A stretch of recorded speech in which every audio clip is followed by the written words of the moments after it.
जिस दिन तुम्हें पता चल जाए कि जो काम तुम्हारी मर्जी से नहीं होते वो तुम्हारे लिए कितने बेहतर होते हैं, उसी दिन तुम्हारी बेसुकूनी खत्म हो जाएगी।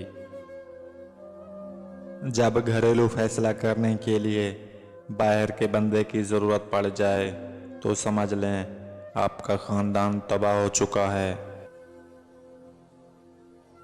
ना तो गिलास कतरे से भर जाता है, ना ही इंसान एक लफ्ज़ से नाराज़ होता है। असल कहानी के पीछे कहानियों का लगा हुआ ढेर है।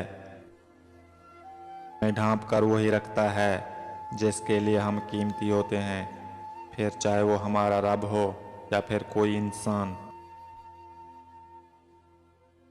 अगर आपकी बहस किसी बदतमीज शख्स के साथ हो जाए तो चुपचाप हार मान लें, यानी खामोशी अख्तियार कर लें, क्योंकि आपकी बात व आवाज़ कितनी ही दमदार क्यों ना हो, लेकिन आप एक कुत्ते से अच्छा नहीं भौंक सकते।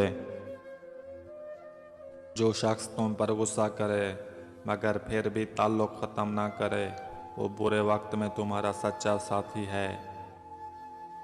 निभाना जिसको कहते हैं तो वो तो कुछ ही लोगों को आता है। बड़ा आसान है कहना मुझे तुमसे मोहब्बत है। वो खसारा हमेशा याद रहता है जो किसी के साथ दिल से मुखलिस होकर खाया गया हो। एक दिन तुम मुझसे पूछोगे कि क्या ज़्यादा अहम है, मेरी ज़िंदगी या आपकी।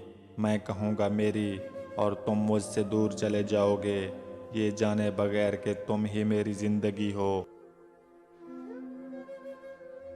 जब वो आपको सबसे ज़्यादा अहमियत दे, यहाँ तक कि अपने रिश्तों में भी आप सबसे ऊपर हों।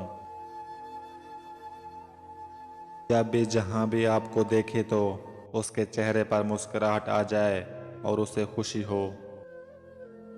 बर्दाश्त होता नहीं हमसे कि किसी और का ताल्लुक भी हो तुमसे।